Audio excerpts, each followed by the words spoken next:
முடிச்சிட்டிங்களாக்கா blouse? முடிச்சிட்டேன்ப்பா. பாருங்கள், நல்லா இருக்குக்கா, நியூ டிசைன் மாதிரி இருக்குக்கா. அது அந்த கஸ்டமர் எலிகண்டாக வேணும், எனக்கு டிஃப்ரெண்ட்டாக வேணும்னு கேட்டாங்க. அதுக்காக தான் இந்த ப்ளவுஸ் வந்து கொஞ்சம் டிஃப்ரெண்ட்டாக போட்டிருக்கிறேன். இந்த ஒர்க்கு இன்ஸ்டாலலாம் இந்த டிசைன் வந்துருந்துச்சு. சரி, அதை நம்மளுமே ட்ரை பண்ணலாமே. அந்த கஸ்டமர் என்னோடய சாய்ஸில் விட்டாங்க. ஆனால் எனக்கு வந்து டிஃப்ரெண்ட்டாக வேணும், எலிகண்டாக வேணும் அப்படின்னாங்க. ஃபஸ்ட்டு இது மட்டும்தான் போட்டிருந்தேன். அப்புறம் அவங்க ஹேங்கிங்கும் கேட்டிருந்தாங்க.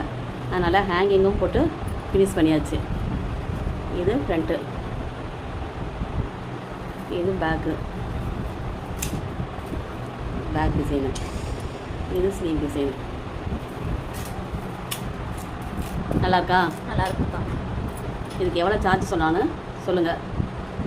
வியூவர்ஸ் நீங்களும் சொல்லுங்கள், இதுக்கு எவ்வளோ சார்ஜ் வாங்கலாங்கிறத எனக்கு சொல்லுங்கள். தேங்க்யூ. என்னோடய சேனலை சப்ஸ்கிரைப் பண்ணுங்கள். இது மாதிரி உங்களுக்கும் எலகண்டாக போடணுன்னா ஸ்ரீ சாரி டிசைனில் கான்டாக்ட் பண்ணுங்கள். பட்ஜெட் ஃப்ரெண்ட்லியாக ப்ரைஸு உங்களுக்கு போடுறேன்.